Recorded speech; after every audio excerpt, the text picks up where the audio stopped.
Hello, and welcome to Unsafe Space. Today is a special pilot episode of a series that I would like to do, or I'm thinking of doing, with my friend Chris. You guys may recognize him or recognize his sultry, sexy voice, I think the ladies described it as, from an interview that Carter and I did with him earlier this year. Chris is still a bit, I'm going to say camera shy. Maybe it's more protective of your identity. Is that it? Yes, I'm also a crime fighter, so I do have to protect my daily identity.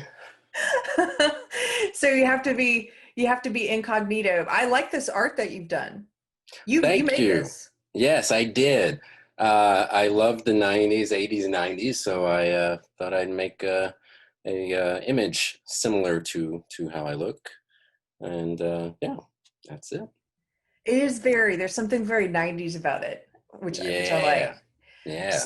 So speaking of which, we this show we kind of want to do because you are one of the biggest pop culture people that I know. When I say pop culture people, I mean you're usually more tuned into what's going on in movies and video games and comic books than I am, and you kind of help keep me a little bit up to date.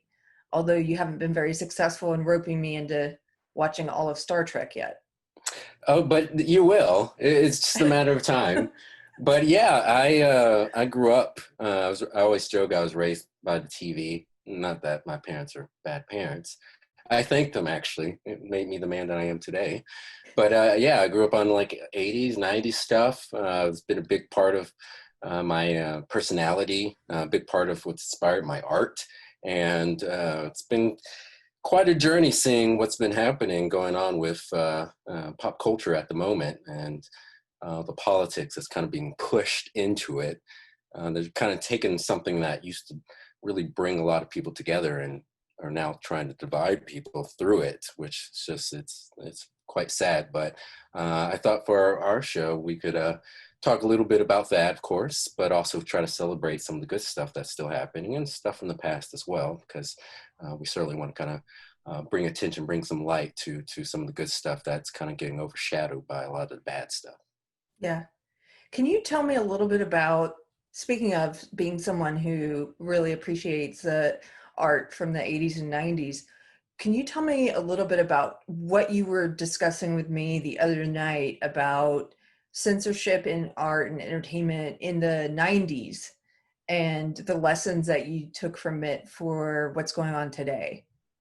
Yeah, so when you think about the '80s and kind of early '90s, it was kind of an edgy time. You had a lot of comedy and music that kind of pushed the limits of what was considered acceptable speech at the time. And I think this kind of push back against those standards really kind of fed into those genre forms, medium forms, and kind of spread out to other mediums. This kind of anti-authoritarian, kind of anti-authority energy that kind of spread to graphic design and marketing, commercials, and things. So specifically, the rap and some of the comedy stuff that in the mid '80s, I guess, is when you start seeing a kind of a big push for censorship, or at least a move to try to limit exposure to some of the art, like with the PMRC, Parents Music Resource Center, which had Tipper Gore, Al Gore's wife, and has some wives and some other congressmen part of this group. But they had brought some singers from some various musical bands like Dee Snider from Twisted Sister and some other bands just in front of some congressional committee and really kind of grilled them and they were acting under the assumption that music was kind of subverting a lot of the morals and things. And yeah, sometimes you can kind of see that with some of the music that's happening, but at the same time, again, it is covered under freedom of speech, of course. And so I can understand the concern that a lot of them had, kind of conservative movement at the time had, and I understand the kind of culture war that they were waging at that time that I would say they lost. And Well, they, let me interrupt you. Dee Snider from Twisted Sister. What was his position? He wasn't in favor of the censorship. No, he wasn't. They specifically brought up some song in which they were accusing. I think they were saying that it encouraged suicide, and he was saying that the lyrics don't encourage suicide, and he says if people think that, that says more about them than it does about their actual music. So if you actually listen to his testimony, he's actually pretty smart dude, and I think that kind of took a lot of people back as well, thinking that he was just kind of a dumb, metalhead because he's wearing all this makeup and he's got the crazy hair and stuff, and so he held his own, and he's actually a religious guy too, oddly enough. Oh, I had no idea. Yeah, yeah. So it was kind of interesting, but from there you kind of saw it move in towards rap because rap started really emerging in that like mid 80s, late 80s, and you start seeing introduced to more or less urban artists, audiences outside of urban areas. And you really start seeing some of the more vulgar type of rap, like Two Live Crew that came out, which actually brought down some wrath from some conservatives, particularly in Florida, where they actually banned, I think a county banned the sale of one of the Two Live Crew's albums. And they actually arrested a record store owner for selling the album. And Two Live Crew, I believe, got arrested for performing one of the songs at some concert down in Florida, which they got released. There was no charges, but they you also saw the FBI send letters to NWA's record company because they had the song "F the Police." Oh, yeah. And there was actually some police in, I think it was California, that actually refused to work the concerts because of that song. And so some of the concerts, dates they had to cancel because the cops didn't want to be there at all. And wow. Just think about where we've come culturally, where mm-hmm. you had towns banning the sale of Two Live Crew records, and now we have all of culture celebrating WAP. Yeah.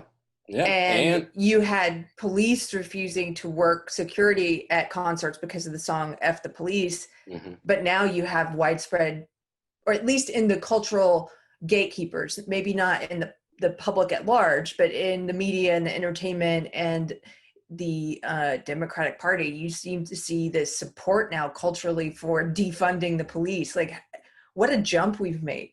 Yes, it's crazy. And speaking of WAP, Cardi B did interview Joe Biden. So I don't know if you saw that. Fantastic. No, I did not. Yes. It was heavily edited, shocking. But this is where we're at. This is you remember like the coolest thing back in the early 90s when Bill Clinton went on Arsenio Hall. And now I guess the cool thing is to be interviewed by a former stripper who admits that she would lure men in with the promise of sex to rob them. Yeah. Yes. So did she drug them too?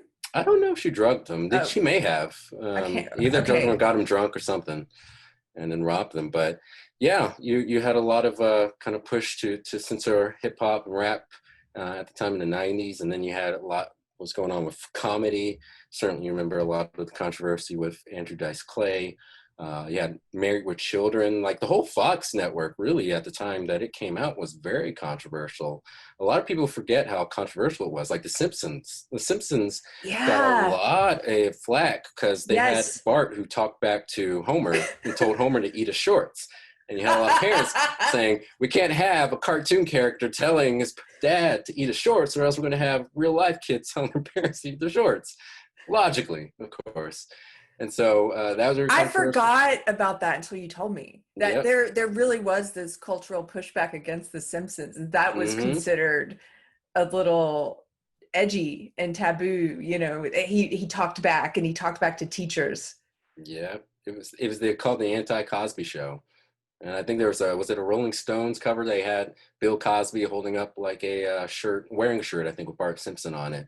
And it was interesting because at that time the Cosby, show was coming to the end. I think it ended early 90s. And so you really started to see the kind of interest of Americans kind of change towards, sitcoms and characters on there, Married with Children.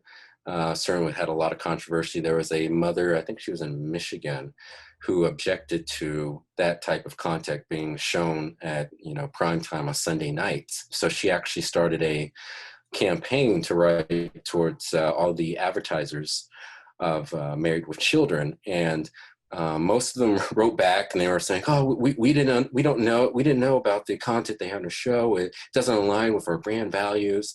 But Wow. I think only like maybe a couple of them removed their ads. The other ones just kept their ads going. Fox ended up moving the show to, I think, about an hour later. Kept it on Sundays, just an hour later, but the ratings went up. So it had the opposite effect, Mm.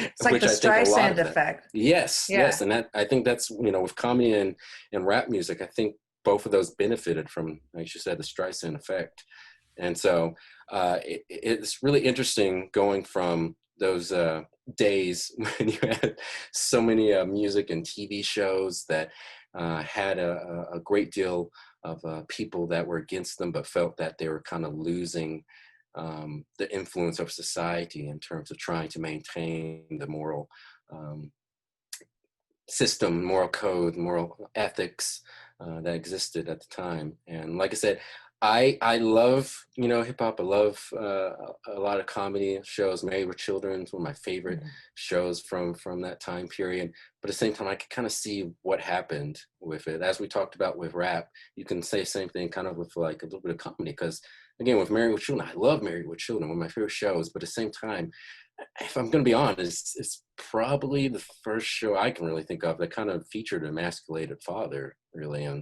You're right. And none of the characters, they're all lovable. They're lovable losers. They all have major flaws.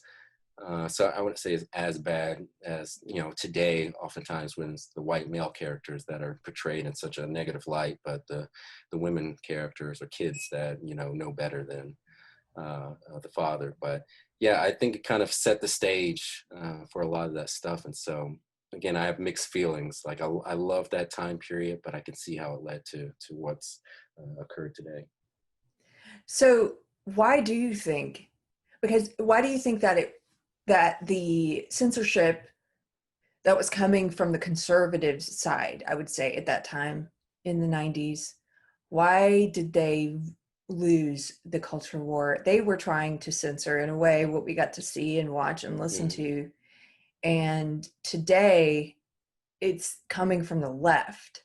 And the left seems to be succeeding in a lot of ways where the conservatives didn't. So what's the difference there? I think that culture war they're fighting really, I guess, started more in the 60s. And I think by that time, it was pretty much over. And that was kind of the last attempt to try to use the state to try to enforce certain morals on society. And they'd already lost. And I just think a lot of people's view towards um, themselves, the world, just kind of changed through a lot of the entertainment at the time. There's a channel on YouTube I think I told you about called Black Pilled, and it's a conservative guy who watches. He reviews a lot of movies, particularly movies that kind of have a lefty bent, and he talked about how the correlation between a lot of movies that came about in the '60s that show women getting divorces and how the divorce rate in America kind of increased as we start to see more movies featuring these, quote unquote, empowered women. And so I think that definitely had effect. I'm not saying it's the only reason because, I'm not one of those people that thinks that entertainment is the sole driver of what's happening culturally, but I do think it does influence, and it can either reflect or sometimes you do see attempts by certain people to try to direct the culture in a certain direction through the entertainment. Because I was thinking about, and here I guess we can get into what's going on with movies and all the social justice that's being injected into movies, but when you think about like a lot of these big pop culture franchises, Star Wars, Star Trek, Doctor Who, the superhero stuff, like most of them were created by white guys, featuring mostly white cast and or white characters. And I think you've really kind of seen, particularly in recent years, but certainly in the past decades, to try to kind of steer people away from those strong archetypes that existed. You know, Mhm. I guess postmodern kind of came in and really kind of started presenting the anti-hero, started elevating that, and really start pushing towards what we see today, which I wouldn't even say a lot of these characters are even anti-heroes. They're just they're just kind of nihilistic Yeah. characters. And so I think you see that postmodern influence that's been occurring since, you know, 70s, I guess, uh, married with a lot of social justice who seek to kind of destroy these pop culture franchises, which really are, you know, kind of a modern mythology. You know, it's modern day mythos. And I think there's a kind of perverse pleasure a lot of the people who are in Hollywood right now get from trying to destroy these characters, these strong Or male these archetypes. archetypes, yeah. Yeah. So you're the first person who told me about the Mary Sue phenomenon. Hmm. Is it Mary Sue? Am I getting it Mary right? Sue, yes, yes. Can you explain to anyone watching who's not familiar with this what Mary Sue is? So, Mary Sue, the definition is obviously people have their own different definitions, but as I understand it, Mary Sue's kind of to explain a character who has certain skills that are not shown as to how they have that skills. It's a character that the plot is really based around the plots and service of this character. And so with their abilities that are not explained as to how they have those abilities, to the character being a character that everybody naturally likes, just a character that doesn't have the true flaws and weaknesses that we normally expect certain, you know, really all characters, but particularly heroes to have, because ultimately the heroes are supposed to have certain flaws that they wrestle with, but they ultimately overcome. And that's what gives that character an arc. And that's what we, the audience, we identify with their weaknesses and our insecurities or whatever. And then we, you know, admire how they overcome that. But with the Mary Sue, those things are absent. And I think you're really seeing a kind of epidemic going on in Hollywood right now, where you're seeing a lot of these franchises being kind of commandeered by the feminist aspect of social justice, which is odd too. Like I've been wanting to ask you, by the way, when it comes to social justice, how do you think it breaks down in terms of gender? And I'm talking about traditional gender. Gotta say You that. gotta clarify. Yeah. Do you mean people who hold social justice ideologies, Yes. or how many? I think it's majority women, Mm. and yeah, I think it's driven by women, and then you see men adopting it as either a reproduction strategy, Yeah. or you know, I've seen a lot of couples become infected with it, and it goes one of two ways. I've heard from couples where it's almost always the woman who becomes woke, and then they get divorced Mm. because it's such a radically different ideology. It's not like saying, oh, I'm a Republican and you're a liberal, or you're a Democrat, and we have this a shared worldview in terms of what is truth and what the world is like. We just have different policy opinions. I think Mm-hmm. that you can exist together as a couple. One can be Democrat, one can be Mm. Republican, although that's getting harder these days, because social justice ideology, it's not simply a matter of different policy positions. It's a different ideology. Mm. They're not in the same reality. They're not in the same world. They're putting on these social justice glasses and looking at the world this way, and unless you as the spouse or partner put on those glasses too, you guys are living in two different realities. Right. And Right. so it either, at least anecdotally, and the people I know where it's infected the couple, it usually comes in via the woman, and then they either end up divorcing, or the man converts too and becomes kind of this cucked, subservient, you know, sort of becomes emasculated within his relationship. And that's the way I've seen it play out. Yeah, uh, yeah, I think you're right, because when I look at all these movies with Star Wars, Star Trek, and then other shows, seems like the feminist side of social justice is the one that's been dominant in Hollywood for the past few years. It's kind of won out, especially the more kind of white feminist side, because a lot of these franchises that have traditionally had men are now having females be the main protagonists, main heroes, and particularly whites. There are some black ones, but usually like the black, female heroes are coming more from male producers or male showrunners, whatever. But I am seeing a kind of a large presence of the white feminists, So you get someone like Brie Larson who, claims to be feminist and all that, but she talks about how Hollywood needs more diversity and more representation and more people of color and things. But she's playing Captain Marvel. She's a white woman. If she really believed in what she said, then why wouldn't she just step aside and say, hey, how about a woman of color take my place? And why stop there? How about a disabled woman of color? Exactly. It never stops. Because it's getting so out of hand, and I don't know if you've been following what's going on with Star Wars, but Star Wars is really the. I haven't. Yeah, the main, I guess, producer, Kathleen Kennedy. She's a producer. She produced alongside Steven Spielberg, and I believe she got her start because of Steven Spielberg. But she was put in charge of the Star Wars franchise when George Lucas sold it to Disney. And it's been pretty clear that she's a feminist. And she's done numerous interviews where she talked about the need for diversity and representation and, in front and behind the camera. She hired a bunch of women to serve, I forget what she called it, but it was some group to work at Lucasfilm that's going to make decisions on certain things. And a lot of people, including myself, assumed that it was her influence as to why the main protagonist in this new Star Wars sequel has been a woman, particularly a woman who's not written well at all.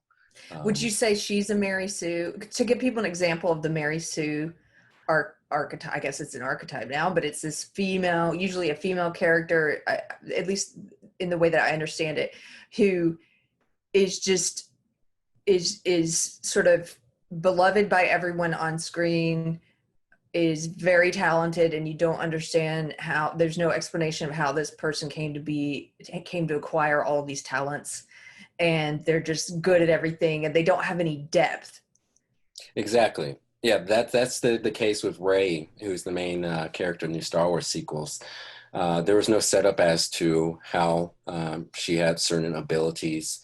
There's a scene in the very first movie she did in The Force Awakens in which her and Finn find the Millennium Falcon, and she's able to pilot the Millennium Falcon even better than Han Solo. Yes. Even better than Han. Yes, Han Solo. It's never set up. They never tell the audience how she know how to fly a spaceship. At the very end of the movie, she beats Kylo Ren, the big baddie, very easily. And a lot of people go, whoa, Kylo Ren was injured. It was like, well, he just beat up Finn, the black guy, in like 30 seconds. Finn was a stormtrooper, former stormtrooper who had combat training, who couldn't even fight. But yet she can somehow beat, Kylo Ren, who's had Jedi training. It doesn't make any sense. And that was another movie too, where like Finn, like he honestly should have been the main character. He had a much interesting backstory of being a former stormtrooper whose conditioning was broken when he experienced tremendous violence. That would have been if Disney really cared a lot about diversity, then they would have made him the main character. But I assume the reason why they didn't make him the main character is because of China. Because I don't know if you've heard about the poster issue. They had the poster of The Force Awakens in China, and the poster here in the United States has all the characters, including Finn. In China, for the poster, they removed Finn because Chinese, a lot of them, I'm not going to sound racist, but a lot of them don't like black people. And they think black people are ugly. Yes, a lot of Chinese, and they're not very friendly to a lot of blacks and black culture. And so you keep finding how Disney speaks woke, but when it comes to making money, they don't fully embrace what they preach.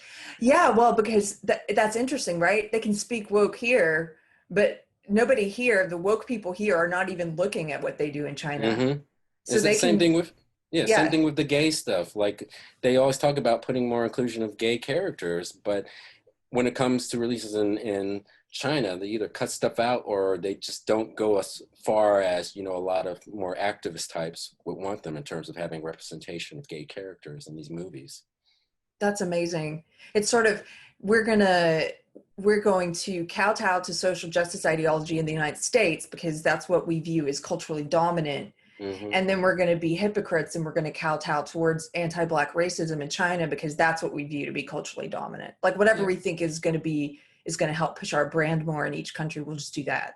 exactly. Yep. And something I was reading about Star Wars, and I don't know if this specifically was used in the development of the new Star Wars sequels, but I do suspect that other movies are using this. But apparently, the USC in California has a program or a little program that they have some kind of software that analyzes movies, and it counts up the amount of dialogue per character, and they separate the characters on race and culture. And so they're able to produce these reports saying, okay, 29% of the dialogue was said by female characters, and this percent was said by black characters and stuff. And I suspect that a lot of movies are using this in order to justify putting even more females in these powerful positions in these movies. Because I know I saw an article that's talking about how apparently if the females have the amount of dialogues in a certain percentage, then that shows that they're not um, they don't play a pivotal part in the plot of the story. And so I think a lot of feminist types in Hollywood are using this as further justification as to putting more female representation. And the problem is, it's not even, and again, I don't want to come off as saying someone is like, oh, I'm just against having women in these movies and stuff. It's not that. It's the fact that they're being written not only in a poorly fashion, as I said earlier, but often the men are being written in a poorly fashion.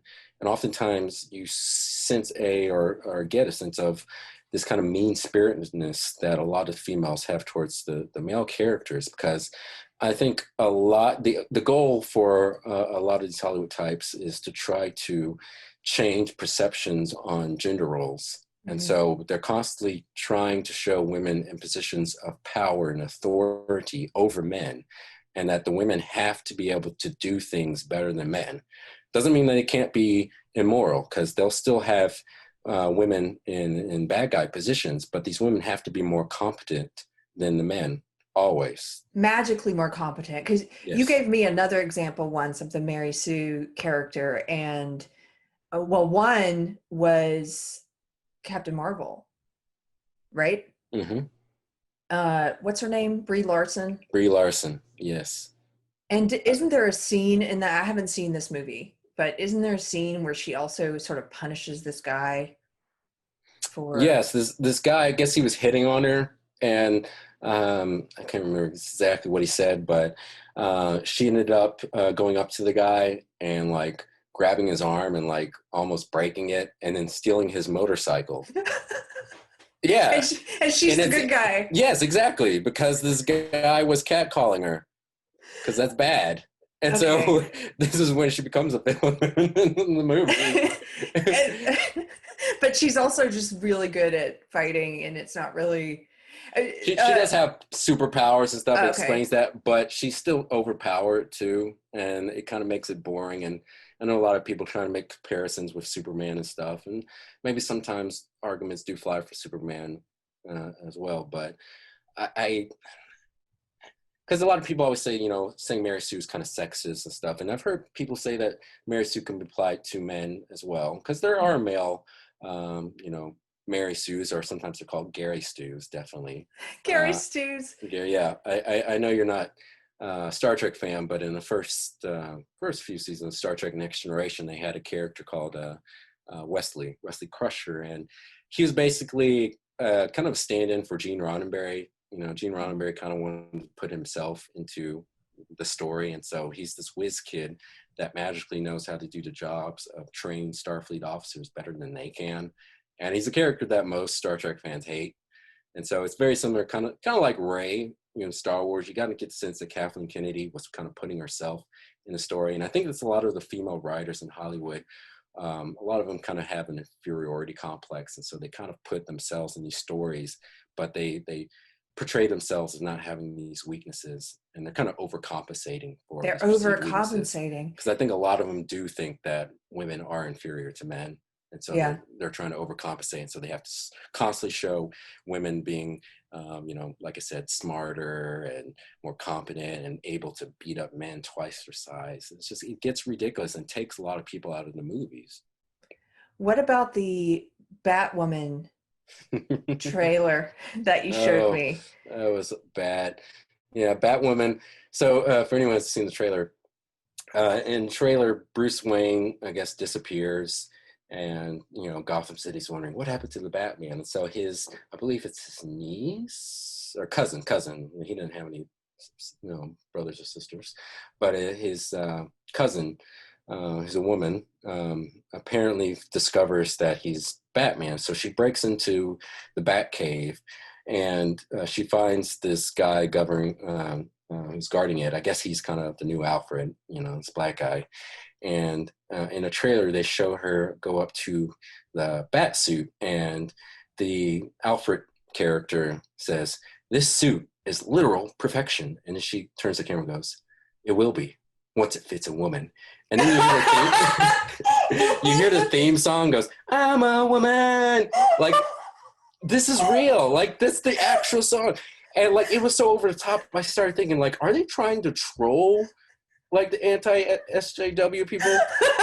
Because that's a real thing. Like, one of the showrunners for Star Trek Picard, the new Star Trek show, did an interview in which he briefly talked about the anti-SJWs, and he called them a sad little corner of the toxic fandom, and said that sometimes he thinks about putting stuff in the shows to purposely upset, the anti-SJWs. And so I do think there's also a lot of spite in that, and I think that's part of why they double down. It's kind of like was that Vox Day book? I haven't read it, but the SJWs always lie, they always project, and they always double down.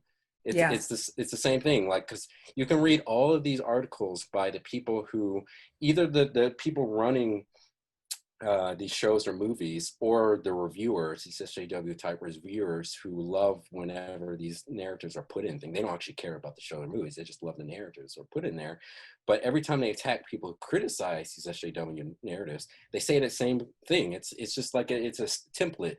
They always say that the people criticizing SJW stuff in films are these 40-year-old white guys living in their mom's basement, and that they're upset that they're having their precious white male characters taken from them.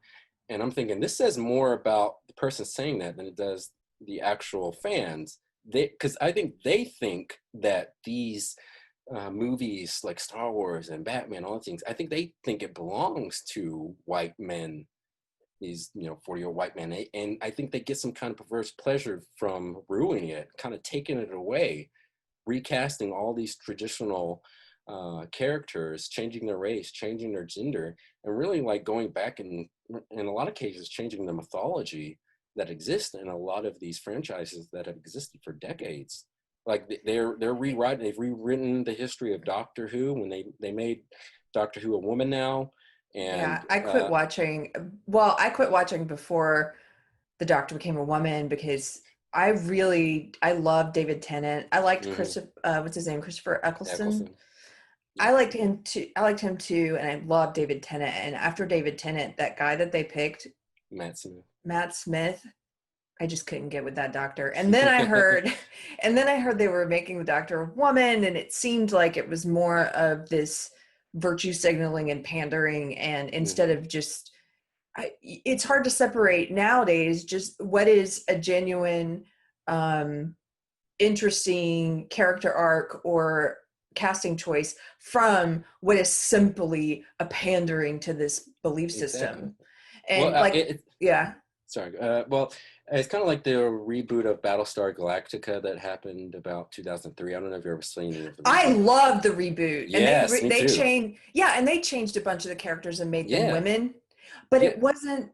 It It wasn't did. woke. It wasn't The woke. dynamic between the characters was still one of equal respect. You know, you didn't get a sense that they're trying to say that women were superior to men and that men were dogs, though. It's just everyone was kind of treated as, you know, being humans. And that's why there wasn't really a problem. I mean, there were some people who complained. They were more complaining about Starbuck was a woman now. But I would Mhm. argue like changing the genders and from the race of the characters kind of created a more interesting dynamic.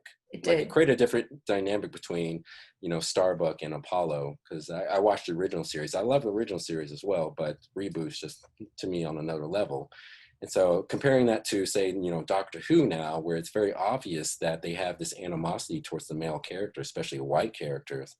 There's a scene where the doctor gets out of the TARDIS and they're meeting up with some man, and the man didn't know that the doctor regenerated into a woman, and he's like, "Well, I was expecting a man," and she goes, "Well, I've had an upgrade," and just like all these little digs. Which, if men can make digs like that for against women, then sure, whatever. But you know, it's one sided, and so Yeah. with Doctor Who, they've not just with the casting, but they start doing episodes that are beyond preachy, that are painfully preachy. Like there's an episode, get this, where the female doctor and companions go back to 1955 Alabama, and they meet up with guess who? They meet up with Rosa Parks and help her. Yes, this is a real episode. They help her sit at Oh. the front of the Oh. bus. Oh. There's actually a scene in this where her companions are one of them's a black guy, young black guy, and there's a female of Pakistani descent. And the black man, he's sitting with her as they're hiding out, and he's like, "Man, I thought things were bad here, but they're just as bad from where we came from. I can't believe being a black man, and I'm constantly being harassed by the police. It's just like something's never changed. It's just this constant preaching and lecturing. It completely takes you out of the episode. It's like Yeah. this is what happens. Like Yeah. these It becomes entertainments. it becomes moralizing. It's not even, you're Yes. not even interested in telling us an engaging story anymore. You're interested more in giving us a moral lecture. Mm-hmm. And you're speaking down to the audience as if they don't already believe that Exactly. people are equal regardless of race. Like Yeah. you're Racism presuming, bad. Ooh. yeah, you're talking down to your audience. Like, I know all you rubes are racist, so we're gonna show you this episode Mm-hmm. to cure it. What? It's almost like they well, when you're talking about the superhero movies and some of the writers who've said that they have an idea of who the anti-SJWs are. They think they're all hateful loser white men, you know, in Mm-hmm. their parents' basement, and they're setting out to purposefully, you know, trigger them. Well, if that's what you're doing, then your purpose is no longer creating great art. Your purpose is trying to offend certain people that you think are out there, and then your purposes are that becomes more important to you. Being Yes. offensive or whatever becomes, or your ideology becomes more important than making good art. Yes, that's where this is where we're at in modern day 2020. Like, and Hollywood's really experiencing, just like the sports world, they're experiencing what happens when you're injecting all of this SJW stuff. Because now with, you know, the shutdowns and how that's affected Hollywood, there's going to be a lot of funding that dries up for a lot of these big projects. And the question is Hollywood going to still pursue this path of forcing in this ideology into products that even less people, you know, want to see now, you know, especially with everything going on? It just, I think they will. I think they're that obsessed with their ideology. They're living in a bubble, and I think a lot of these people, you know, even if they're not the true believers in it, I think believe that they can scapegoat their poor writing and blame it on these, you know, anti-SJW types that they hate. And so they can still continue to get jobs. At least they think they're continue to get jobs. And I just think a lot of them won't. And It's so funny too that they stereotype every person who opposes social justice ideology as being one particular Yes, sex and race and they're sexuality, and racist. Yes. they're total racists. It reminds me of when you and I went to see Jordan Peterson and we took that picture, and it's like, oh, just a couple of angry white dudes hanging out at the Jordan Peterson lecture, because we were also told it's only angry white men going to see Jordan Peterson. I'm like, well, here we are, two angry white men here to hate Yeah, on women. yeah, uh it's getting ridiculous. And it brings me to my love and joy, Star Trek.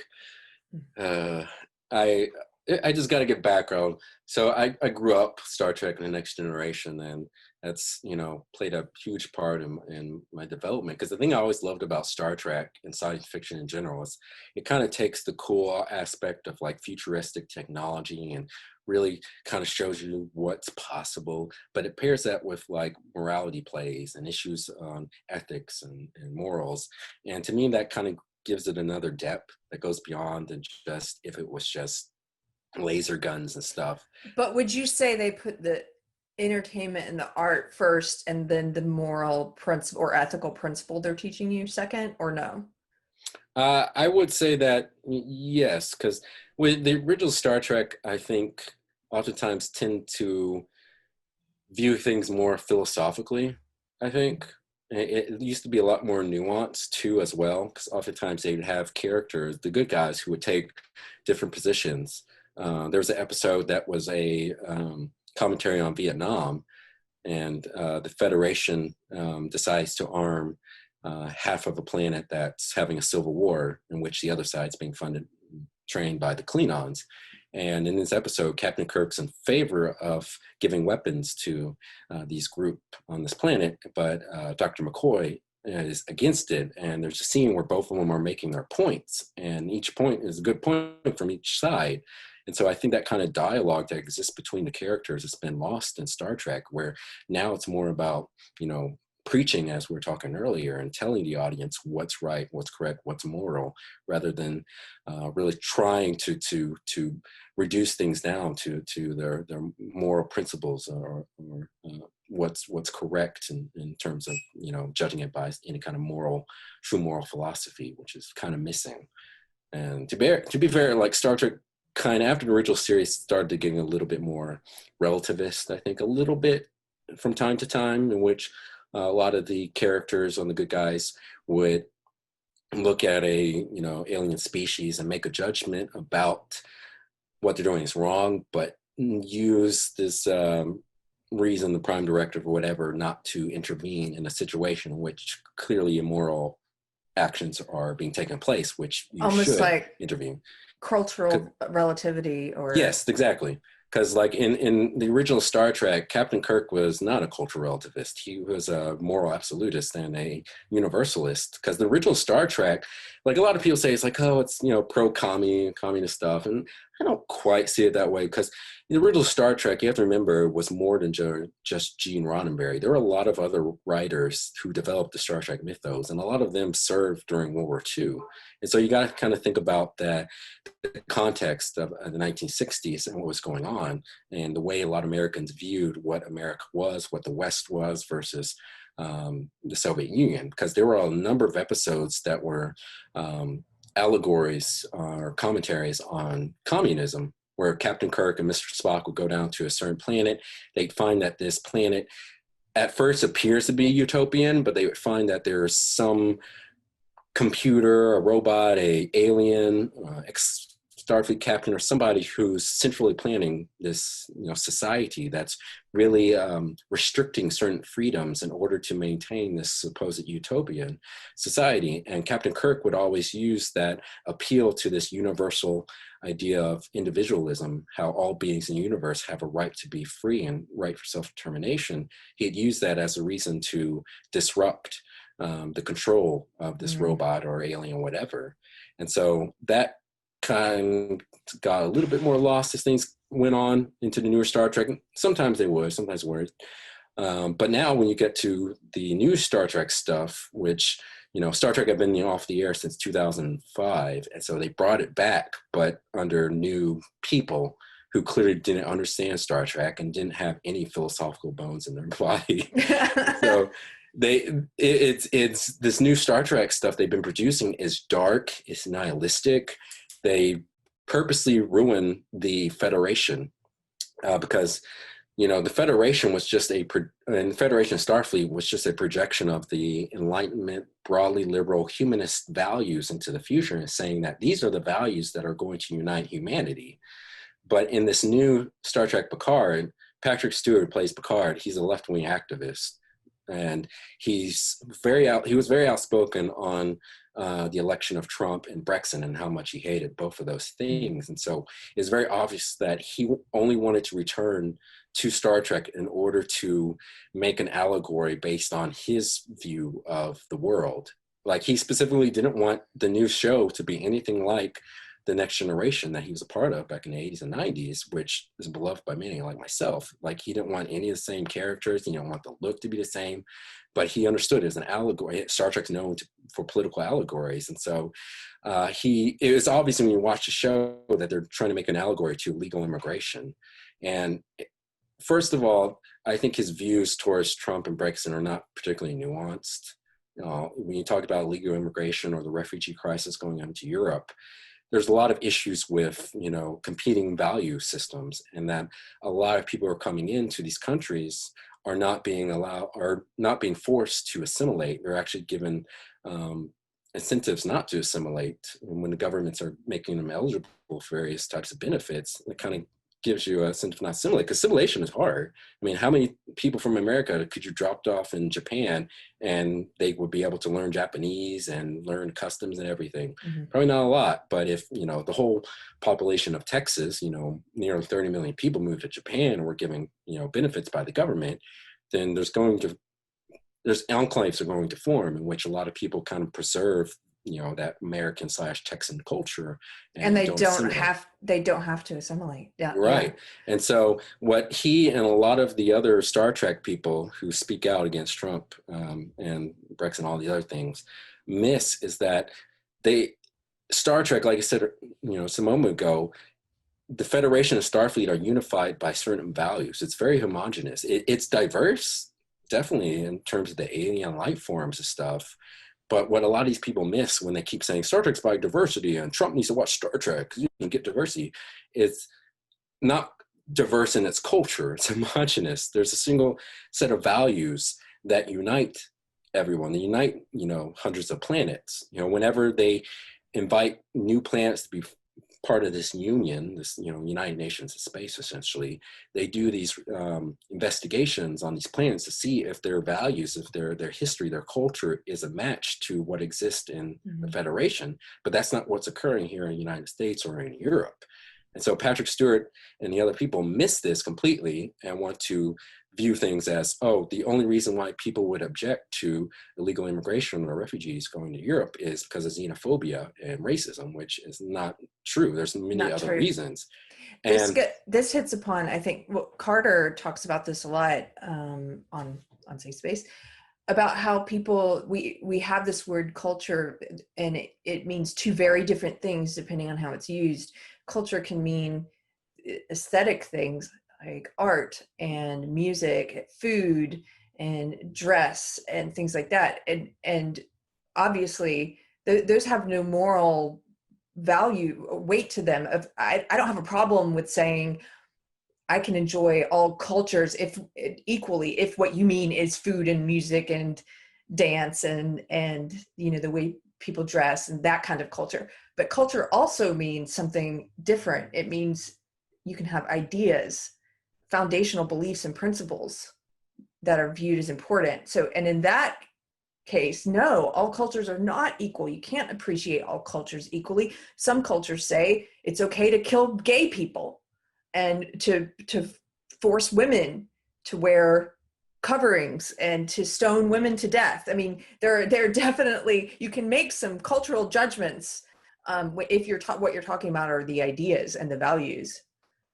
Exactly, because a lot of people, when they say multiculturalism, they're talking about, like you said, kind of the surface level, like the food and maybe a little bit of language.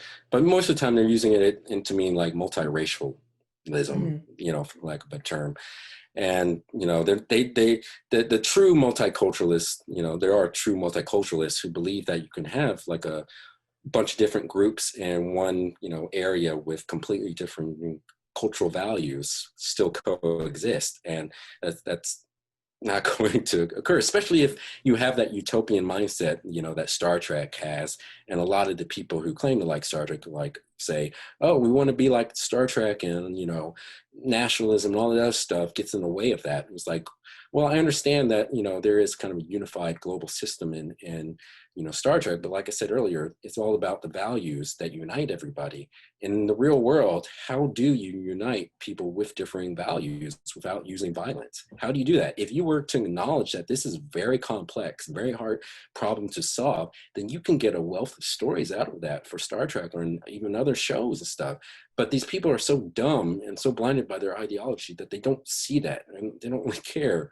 And the problem with the Star Trek was not only that, but typically when Star Trek did those political allegories, typically they did it so the bad aspects that they were talking about occurring in modern day society were reflected in the alien species, not, the Federation or Starfleet. But this Star Trek Picard breaks that cardinal rule and decides to make a direct parallel between the way Patrick Stewart and the other writers see the world, and making Starfleet and Federation be that. And so they ended up making Starfleet, robophobic, which is essentially trying to parallel the xenophobia that they think dominates America and the West. And this ends up killing that hopeful vision of the future that Roddenberry and the other writers had. Because that was the whole point. Like, no matter how dark things got in the 1960s, with the Vietnam War, the violence in the South with civil rights, the political assassinations, despite that, the writers still had an optimistic view of the future, that humanity would overcome that and be united by these values of this broadly liberal, individualist values for humanity. But that's gone. These people have destroyed that vision of the future, and everything because of that is just dark, is nihilistic. There's no guiding light for anything. It's disgusting. I absolutely hate it. I feel your pain, your disappointment, being a fan and watching something like that get destroyed with somebody's beliefs, somebody's perverted, I would say perverted belief system, because when I say perverted, I mean up is down, down is up. What they say is good is bad, that happened to one of my favorite books is The Handmaid's Tale by Margaret Atwood. It was my favorite book when I was 16. It probably stayed my favorite book for a couple of decades. And I love her as a writer in general. I've read almost everything she's written. And that book was turned into, have you seen the series? Is it Showtime that's doing it? I haven't. So the first season is pretty good and they stay pretty true to the book. But what happened is that the writers and the showrunners, I assume,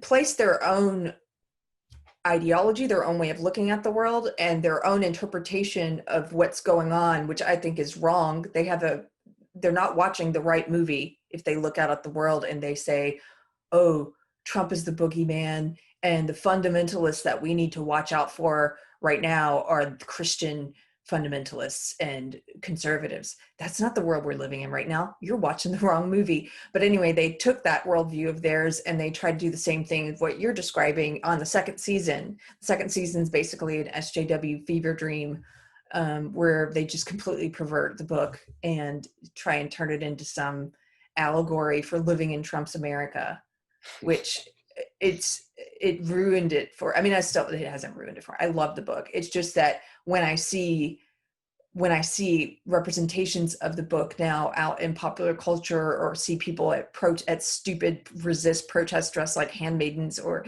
I'm just like, wow, you haven't even, I'd be willing to bet, to put down some good money on the assumption that you haven't even read the book, that you don't even get, and if you did, you don't get what it's about.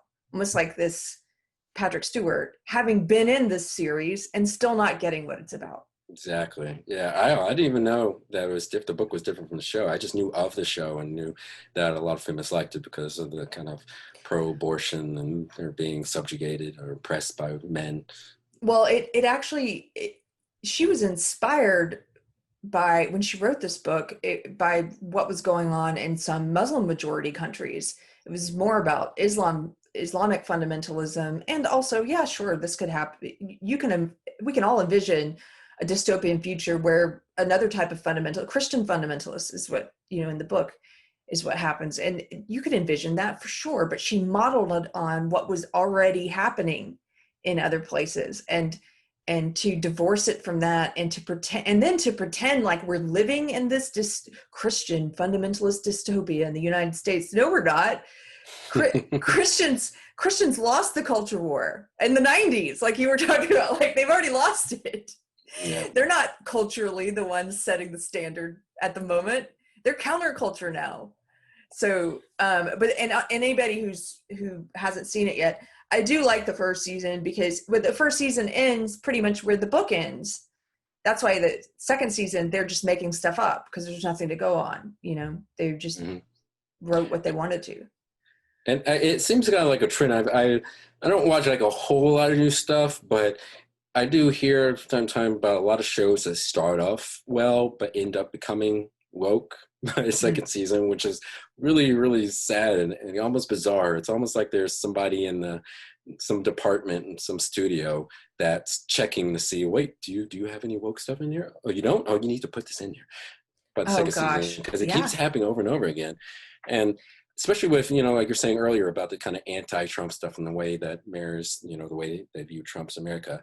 Like some of the stuff, like I wouldn't care as much if it wasn't present in so many different things, because there are a lot of, I was trying to make the point to my parents, and they didn't quite get me, but you've seen in the last few years, you've seen a lot of movies come out, about slavery and Jim Crow era. You had 12 Years a Slave, and Django Unchained, and you had The Butler, and you had other stuff. And I was telling them, like, obviously this stuff you shouldn't forget. It's history. We need to be reminded that, and it's fine having these movies and stuff. But when this is like most of what we see, when you think about like Black movies, it's either like historical stuff like this, or it's entertainment, biopics. And there's not a lot of movies that are talking about like Black scientists. They're not talking about, say, the Black soldiers that fought on a Confederate side. They're not talking about things that would surprise people. It's reinforcing the same points. And on top of that, linking it to today, like Black Klansmen. Like, I watched a little bit of Black Klansmen, and at the very end, they have a segment where they start talking about Donald Trump. They show Donald Trump. Like, you're talking about the 70s, you're talking about David Duke. And then they put in Donald Trump. And this kind of stuff is just getting so frustrating, so annoying, just constantly knowing how many people are just being exposed to this stuff over and over and over again, and how it's forming their view of reality based solely on the entertainment that they're watching. It's kind of amazing. Again, kind of like bring it full circle about like when conservatives were so concerned about the question of just how much influence entertainment has on the minds of people, especially the youth, which has always been a big thing conservatives argue, and of course you always hear some conservatives talk about video games and how they create violence, which I don't fully buy into. But, with these movies, certainly, I do think it is influencing the way people view themselves in society. And like, that's their evidence that backs it up. It's no real life evidence to say things are as bad as they believe it is. It's purely based on fiction. Yeah. You're making me think of the movie Get Out. What did you think of Get Out? Yes, I just watched that show, actually, movie. People were saying that there was some kind of parallels or to what was going on. I didn't quite see that. First, I thought they were going, I don't want to spoil it, but I thought they were going to make some parallel between, or trying to say that, white people are corrupting, Black people are forcing Black people to assimilate into white culture. I thought that, but the twist at the end didn't quite make me believe that. So I didn't quite see it that way. I mean, perhaps there, but I didn't quite see it. Did you watch it? I did. It's been a while since I saw it, and I I really loved Key and Peele, and I was excited to see the film because I also like horror, and I thought this was going to be a great movie. Maybe it was so built up for me that it was going to be great that I was disappointed, but I was a little disappointed, and part of that also was because I thought they are trying to offer a commentary, an allegory for where they see race relations today. Mm-hmm. That's what I thought they were trying to do. Maybe they weren't, but it seemed like that's what they're doing. And in some of their interviews, it seemed like that's what they were doing when they talk about the film. Like, this is what it's like. It's an allegory for what's going on, in the same way that Stepford Wives was an allegory for what was going on with women in the 70s and pushing out of the kitchen, out of domestic spaces into the workplace, right? With the second wave of the feminist movement. And I just thought that's not really true. I don't think that's where we're at today racially. I think you could have made this movie in a different time and it would have been more of a representation of where we're at. But today, it almost felt to me like, again, they're trying to say that reality is a little different than what it is. Mm-hmm. It would be like if they made Stepford Wives today and tried to say that's how this is an allegory for the current status of women. No, it's not. Not today. Not today. You know, and I like the Stepford Wives, but it has a place in time. When they did the remake, it didn't make sense to me because we'd already moved so far in those ensuing decades from the original that the remake of Stepford Wives is like, this is so divorced from where we're at currently. You know, the state of women, it was pointless to do that movie again. And you know, sometimes I think too that sometimes these people making these movies and shows, they're trying to put in the woke stuff. Sometimes they think they're too smart, and they tend to get some messaging across, but sometimes they, due to their lack of skill, are unable to communicate that, and so it ends up maybe not quite saying what they want to say. Because like I was watching Star Trek Discovery, which is one of the new Star Trek shows, which sucks as well, and before it came out in like 2017, a lot of the writers were making comments about Trump and all this stuff, and it's pretty clear that they're trying to make an allegory between the Klingons and what they view Trump supporters as being, you know, isolationism and xenophobia and stuff. But when I was watching, I got the sense like this actually seems more like Islamic extremist than it does their view of what Trump supporters are. I don't know if anyone else kind of, you know, viewed it that way, but it seemed to me like it came more across like that. And I know that that's not their intent at all. That's not their intent, but Yeah. they're so blind. They're so blind to, they'll ignore the, you know, Islamic fundamentalism. And they'll, as we talked about earlier, they'll even ignore entirely what's happening in China and other places. So it makes sense they wouldn't even realize they're making this other allegory by mistake. Because it's like usually other comparison. Like either they can't do it very well in terms of putting messagings or subverting things, or it's just very like completely on the nose. It's like it's not really in between. It's like it's either done poorly, they can't get that messaging across, or the messaging is completely obvious. Yeah. Well, Chris, I wanted to show this clip from this crazy pilot that you sent me, this TV show that I had never heard of, but I think we're running short on time. So why don't we save it for our second episode? Yeah. Want to do that? Okay. Yeah, let's do that. That way we'll have a real treat for you guys if you tune in for our second, what are we calling this? We're going to call it popped culture? I was trying to think of all sorts of names. I was thinking like Red, White, and Mary Sue. I don't know, but that was dumb. I was just like thinking stuff. They're all dumb, but I was like, well. Oh, I'm wearing some red and white today. Okay, thank you guys for joining us. This has been the first episode of our new series, Fill in the Blank. And my name's Keri Smith. And I'm Chris. Someone called me Mystery Chris last time. I like that. Mystery Chris. Mystery Chris and Keri Smith. And you've been watching Unsafe Space. If it's your first time watching, check out our other series, Deprogrammed, which is a deep dive into social justice ideology, or our live shows that Carter Laren and I do on Mondays and Fridays called Covfefe Break. You can find us online at unsafespace.com. If you want to support us, you can hit like and subscribe on this video and share it with a friend. Thank you, guys. Thanks, Chris. Bye. Thank you.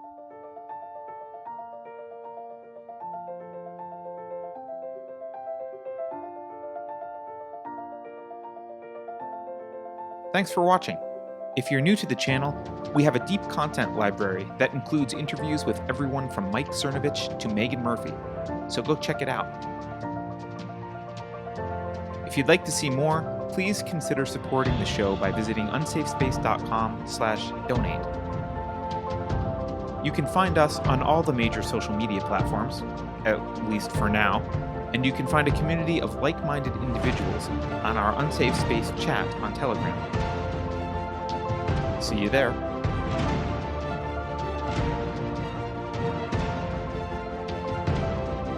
Warning. This is an unsafe space. Dangerous ideas have been detected. The content of this production has not been authorized by the Cathedral. Pay no attention to it.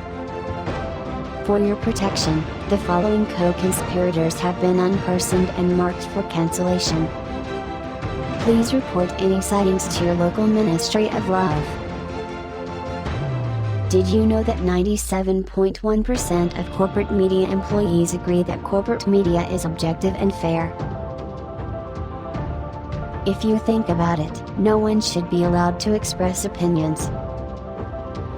But don't. Think about it, I mean. That's not your job. Thinking has been scientifically proven to be less efficient than compliance. Here's a fun fact: the freedom of speech has never included the right to criticize Marxists.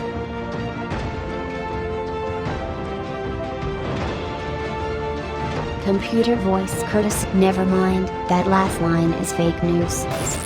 Please disregard it and return to your safe space immediately. There will be cake.